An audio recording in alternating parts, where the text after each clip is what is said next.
허영엽 신부의 지혜문화. 쉽고 재미있는 지혜문학의 세계로 여러분을 초대합니다.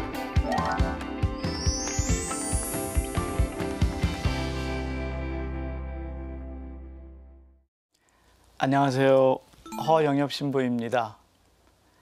어떤 신자분들은 저에게 오셔서 근심 가득한 표정으로 이런 말씀을 하십니다.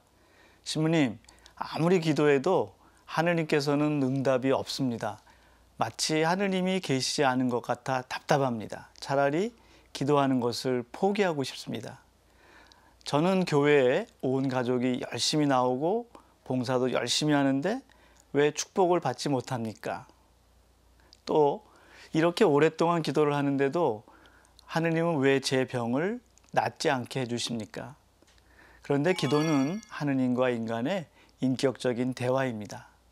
일방적이거나 자기중심적인 이야기를 강요하는 것을 대화라고 하지는 않습니다. 저는 어떤 여교우가 남편의 영세식 날 한 말이 늘 기억에 남습니다. 하느님께서 저의 부족한 기도를 이제야 들어주셨습니다. 저는 30년을 하루같이 남편의 구원을 위해서 기도했습니다. 때로는 눈물과 한숨 속에서 기도했습니다. 저는 이제 죽어도 여한이 없습니다. 기도할 때 소심해지지 말고 자선을 베푸는 일을 소홀히 하지 마라. 이 말씀은 기도할 때 믿음을 갖고 또 의심을 품지 말고 인내를 잃지 말라는 그런 말씀입니다. 기도의 응답이 바로 없을 때는 절망하기 쉽고 또 하느님을 원망하기도 합니다. 그러나 이러한 것은 하느님을 믿지 않는 태도입니다. 믿음이 없는 인간관계는 쉽게 깨지듯이 하느님과의 관계도 마찬가지입니다. 성경 말씀을 한번 들어보겠습니다. 악을 멀리하는 것이 주님을 기쁘게 해드리는 것이고 불의를 멀리하는 것이 속죄하는 것이다.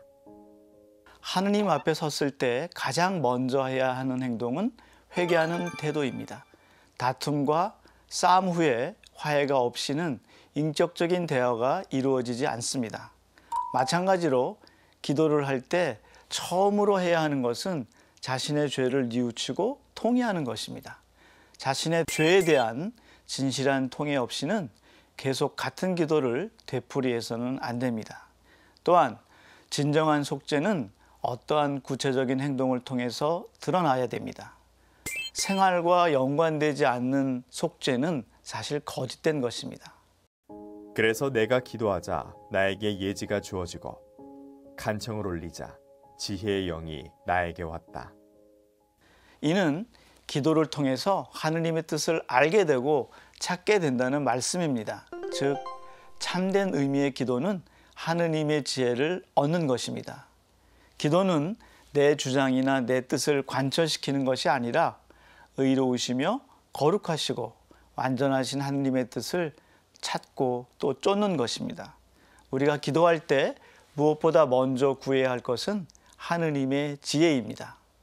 오늘 말씀을 통해서 평소 자신의 기도가 어떠했는지 한번 묵상해 보시면 좋겠습니다. 그럼 다음 시간에 뵙겠습니다. 감사합니다.